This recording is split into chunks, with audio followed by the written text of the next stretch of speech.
Hi folks, and welcome to this week's video tutorial. This will be the start of section 2 of the chapter on maneuvering material.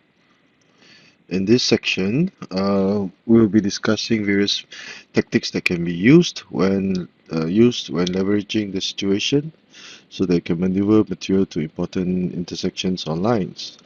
Now, often this involves you delivering repeated checks of threats to kill, and this will allow the player using these tactics to firmly control the initiative, and this is a very useful tactic to learn in Xiangqi.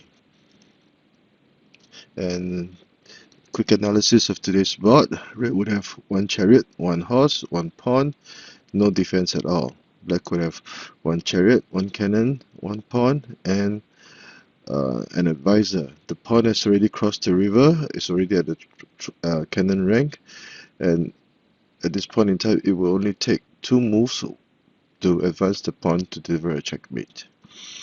So how can red maneuver material to his advantage? Now, as can be seen, the red king has controlled this red file. The horse is attacking. The chariot is prepared to assist the horse. So, first move, delivering a check with the elbow horse. For the elbow horse check with h5 plus 7. Now, black cannot advance. It cannot move over here, or the kings will be facing each other. It cannot advance. If it advanced, this will be a checkmate. So black can only make this move. Red would now deliver a check, forcing the king to the third rank, and then deliver another check, forcing the king back to the bottom rank.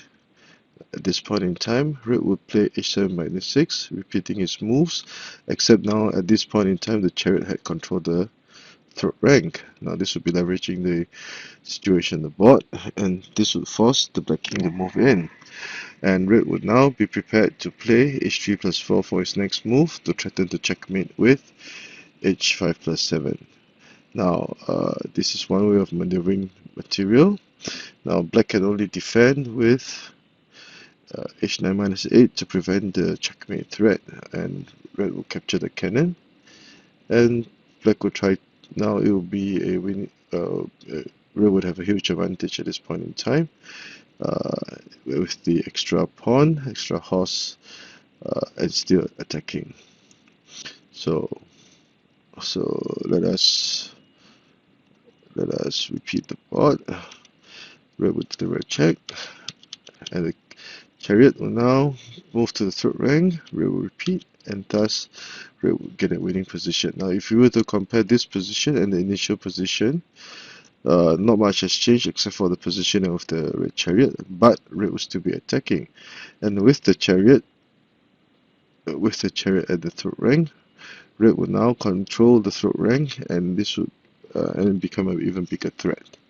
So this is one way of maneuvering material by leveraging the situation on the board. So I hope you've enjoyed this short video. If you like the work that I've been doing, please do subscribe to my channel. Thank you.